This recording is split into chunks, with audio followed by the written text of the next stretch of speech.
Olá, tudo bem com vocês?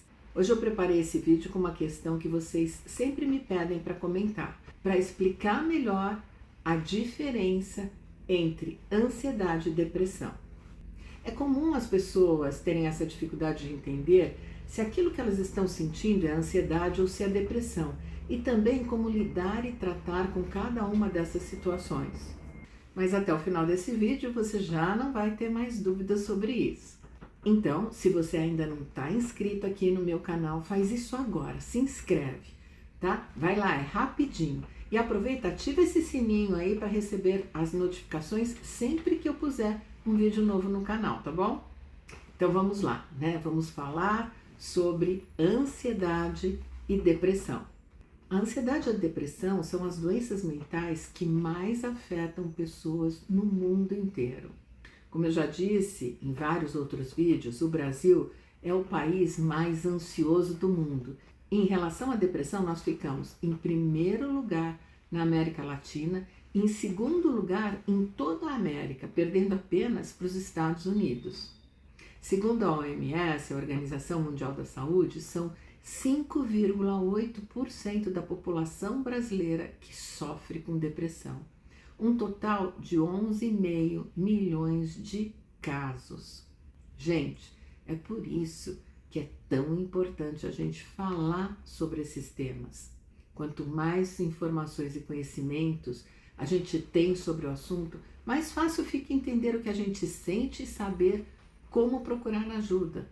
A nossa saúde mental tem que ser levada tão a sério quanto a nossa saúde física. As pessoas precisam começar a entender isso. É de extrema importância a gente falar sobre isso para acabar de vez com esse tabu. Porque muita gente ainda tem dificuldade de entender como funcionam as doenças psíquicas. A ansiedade e a depressão, às vezes, parece serem a mesma doença, mas elas têm diferenças que são determinantes para o tratamento correto e para o diagnóstico de cada uma delas. O que acontece é que, apesar de elas serem diferentes, em alguns casos elas podem acontecer ao mesmo tempo na mesma pessoa. É o que a gente chama de comorbidade. Então, a comorbidade, quando a gente fala em doenças comórbidas, é quando são doenças diferentes que aparecem ao mesmo tempo numa mesma pessoa. Como eu já expliquei algumas vezes, a ansiedade é uma resposta natural do nosso organismo a uma situação de estresse. Então, para ficar mais fácil para entender melhor, a gente vai imaginar o seguinte cenário. Tem lá um estudante que vai prestar vestibular. Então, é natural que ele se sinta ansioso no dia anterior da prova, próximo do momento dele ir fazer a prova. Por quê? Porque realizar a prova é uma situação de estresse para ele. Então o organismo reage de forma ansiosa. Ele tem uma expectativa em relação ao resultado dessa prova. E esse nervosismo é uma forma da ansiedade se manifestar. Então, essa é uma situação que naturalmente gera ansiedade, está tudo certo. Agora, seria diferente se esse estudante ficasse tão ansioso a ponto de não conseguir fazer a prova, chegar lá e paralisar. Sabe aquela história que deu um branco e a pessoa não consegue fazer? Aí sim, a gente está falando de uma ansiedade que está acima do normal.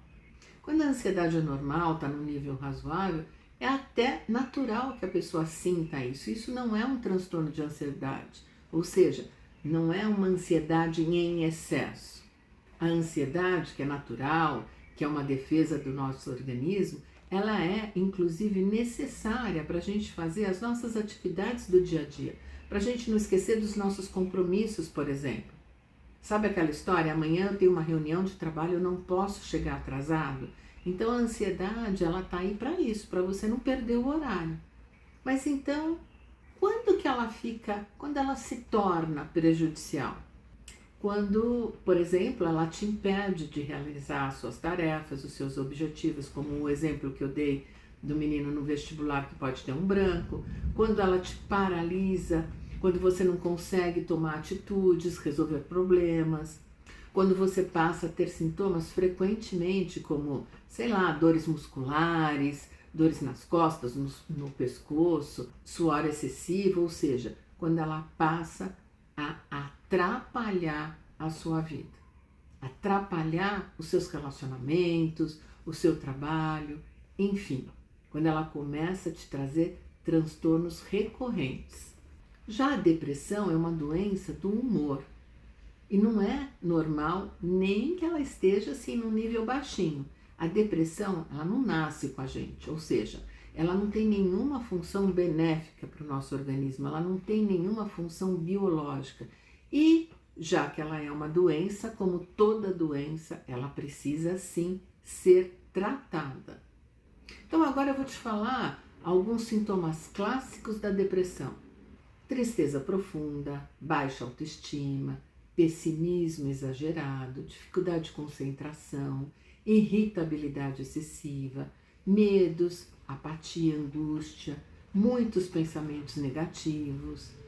Um sintoma clássico da depressão é a ausência de energia vital, desânimo, dificuldade de sentir prazer e às vezes pensamentos de morte ou desejo de escapar do mundo.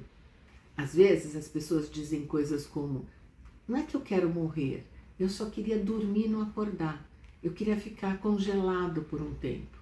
A pessoa não quer necessariamente acabar com a vida dela, o que ela quer é parar de sofrer com as sensações ruins da depressão. São esses sintomas ruins que causam confusão sobre o que é a ansiedade e o que é a depressão, pois muitos desses sintomas estão presentes em ambos os casos. A depressão, assim como a ansiedade, também possui diversos graus, podendo se manifestar de forma mais branda até um alto nível de sofrimento. E isso é percebido através da intensidade dos sintomas que a pessoa apresenta. Um sintoma que a gente reconhece é a tristeza profunda ou a tristeza patológica, como a gente diz em psicologia. Existe a tristeza normal e existe aquela tristeza que nós consideramos patológica. A tristeza normal é aquela que a gente sente diante de algum acontecimento desagradável, mas é um acontecimento desagradável definido, como por exemplo a morte de uma pessoa querida, o término de um relacionamento, a perda de um emprego. E esse sofrimento ele tem um período mais curto de duração. Já a depressão, ela apresenta todos os sentimentos e sintomas negativos, muitas vezes sem nenhuma causa aparente. E ela possui uma longa duração. Então a depressão ela pode surgir sem um sintoma desencadeador, mas ela também pode acontecer dela ser desencadeada por um fator específico, sim, como os que eu citei. Mas a pessoa não reage, pelo contrário, ela vai se afundando no sofrimento e perdendo essa capacidade reativa. Então ela perdeu o emprego, ela se afunda naquilo, né? Ela não vai buscar um outro emprego depois da tristeza, por exemplo. Ainda como diferença entre as patologias, a gente pode observar que a pessoa com transtorno de ansiedade generalizada e a pessoa com depressão possuem sentimentos e olhares diferentes em relação a um mesmo estímulo. Por exemplo, a questão da morte. A morte para a pessoa depressiva é a desesperança, o pensamento de querer morrer, de sentir vazio, né? A ausência de vontade, né? A ausência de energia.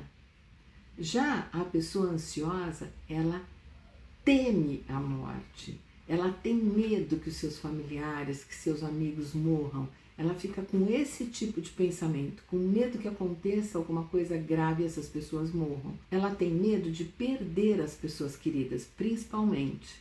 Um outro exemplo, a pessoa depressiva, ela tende a ter o seu nível de energia muito baixo, ou seja, ela tende a ficar muito desanimada, sem vontade de fazer as coisas, mesmo as coisas mais simples.